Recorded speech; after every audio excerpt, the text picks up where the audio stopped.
आज हम कोलकाता के रियल एस्टेट बाजार की गहराई में उतर रहे हैं। हमारे पास जो जानकारी है उसमें एक बड़े डेवलपर, मार्केट ट्रेंड्स और शहर में खासकर दक्षिण कोलकाता में क्या चल रहा है, इस पर बात की गई है जी। तो इस डीप डाइव का मकसद ये समझना है कि भाई इन दस्तावेजों के हिसाब से कोलकाता और वो भी दक्षिणी हिस्सा इस वक्त निवेश के लिए क्यों एक स्मार्ट मूव माना जा रहा है। चलिए देखते हैं इसमें क्या है। हाँ, और कोलकाता की कहानी वाकई काफी दिलचस्प है। ये सिर्फ एक शहर नहीं है, ये संस्कृति, इतिहास और अब तेजी से बढ़ती तरक्की का एक अनोखा संगम है। सही। और आंकड़े भी यही दिखा रहे हैं, जैसा आपने कहा। यहाँ प्रॉपर्टी की कीमतों में साल दर साल 24% की बढ़ोतरी हुई है। 24%? हाँ, ये तो एनसीआर जैसे कुछ बड़े मेट्रो शहरों से भी ज्यादा तेज रफ्तार है। वाह, ये तो काफी है। और इन दस्तावेजों में गोदरेज प्रॉपर्टीज का भी जिक्र है। 128 साल पुरानी विरासत, इनोवेशन, सस्टेनेबिलिटी, ये सब बातें ध्यान खींचती हैं। बिल्कुल। उनके 175 से ज्यादा प्रोजेक्ट्स, 85,000 से ज्यादा परिवार, और वो GRESB रैंकिंग दुनिया भर में #1, वो भी लगातार 3 साल। हाँ, वो सस्टेनेबिलिटी के लिए एक बड़ा बेंचमार्क है। और ये भी कि FY24 और FY25 में बुकिंग वैल्यू के हिसाब से वो भारत के नंबर 1 डेवलपर रहे हैं। जी, और ऐसे बड़े प्लेयर का होना दिखाता है कि कलकत्ता का बाजार अब सिर्फ अटकलों पर नहीं, बल्कि क्या कहते हैं, भरोसे पर चल रहा है। लेकिन सवाल ये है, कलकत्ता ही क्यों? जानकारी के मुताबिक ये भारत का तीसरा सबसे अमीर शहर है और पूर्वी भारत का बिजनेस हब। ओके। यहाँ कीमतें स्थिर हैं, मजबूती से बढ़ रही हैं, और एक और बात, मुंबई और दिल्ली के मुकाबले यहाँ रेंटल यील्ड बेहतर है। अच्छा, किराए से कमाई ज्यादा? हाँ, प्रॉपर्टी की कीमत के अनुपात में। तो निवेशकों को ये बात पसंद आती है और डिमांड सप्लाई भी संतुलित है। ये सब तो ठीक है, पर ऐसा लग रहा है जैसे शहर का ज्यादातर विकास दक्षिण की तरफ हो रहा है। हाँ, ये बात साफ दिखती है। उत्तर या पूरब पश्चिम में क्यों नहीं? देखिए, उत्तर में क्या है ना, पुरानी बसावट है, ऐतिहासिक इमारतें हैं, तो ज्यादा जगह है नहीं। सही। पश्चिम में हुगली नदी आ जाती है, एक सीमा बन गई। हाँ, और पूरब के जो वेटलैंड्स थे वो या तो भर चुके हैं या फिर संरक्षित हैं। अच्छा।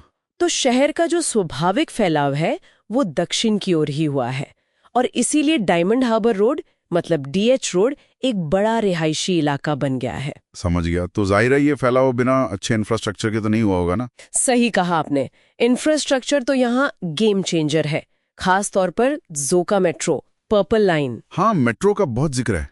उसके आने से कनेक्टिविटी इतनी सुधरी है कि पिछले 5 सालों में आंकड़े बताते हैं प्रॉपर्टी की कीमतों में औसतन 51% का उछाल आया है। 51% सिर्फ मेट्रो से? हाँ, ये एक बड़ा फैक्टर रहा है, और ये लाइन जल्द ही एस्प्लेनेड से जुड़ेगी और आगे जाकर सेक्टर 5 IT हब तक सीधी पहुंच देगी। वाह। और सुनिए, एक 200 किलोमीटर लंबे 8 लेन वाले रिंग रोड की भी योजना है। अच्छा, वो कहाँ बन रहा है? वो पूरे शहर के चारों ओर होगा, लेकिन दक्षिण कोलकाता की कनेक्टिविटी को इससे और भी ज्यादा बूस्ट मिलेगा।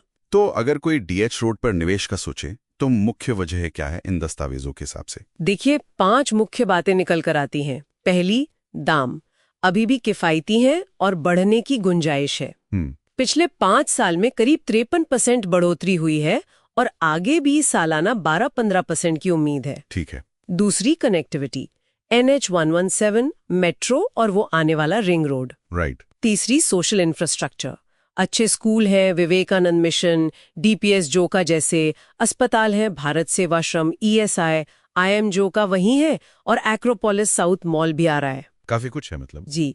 चौथी वजह है टूरिस्ट स्पॉट्स, जैसे रायचक, इबीजा रिजॉर्ट, वो पास में है, वीकेंड गेटअवे के लिए बढ़िया। हाँ, ये भी एक पॉइंट है। और पांचवी, बड़े उद्योग भी आसपास हैं।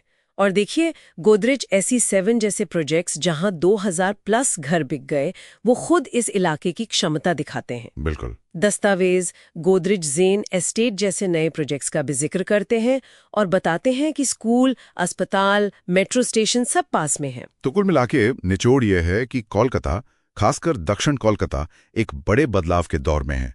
मेट्रो, रिंग रोड जैसे बड़े इंफ्रा प्रोजेक्ट्स और शहर की आर्थिक मजबूती इसे आगे ले जा रही है। सही। और DH रोड जैसी जगह बेहतर कनेक्टिविटी, सुविधाओं और कीमत पड़ने की उम्मीद के साथ हॉटस्पॉट बन रही है। हाँ, बिल्कुल। और गोदरेज जैसे स्थापित डेवलपर्स का वहां होना, वो इस भरोसे को और मजबूत करता है ना? सही कहा। हाँ, तो ये सब देखते हुए एक दिलचस्प सवाल दिमाग में आता है। क्या? कि भाई, उत्तर, पश्चिम और पूरब में फैलाव की सीमाएं हैं, दक्षिण में इंफ्रास्ट्रक्चर पर जोर है, तो दक्षिण कोलकाता के अंदर ही या उससे सटा हुआ अगला उभरता हुआ ग्रोथ कॉरिडोर कौन सा हो सकता है? ये सोचने वाली बात है। हाँ, जिस पर निवेशकों की नजर होनी चाहिए। ये शायद अगली कड़ी हो सकती है हमारी खोज की।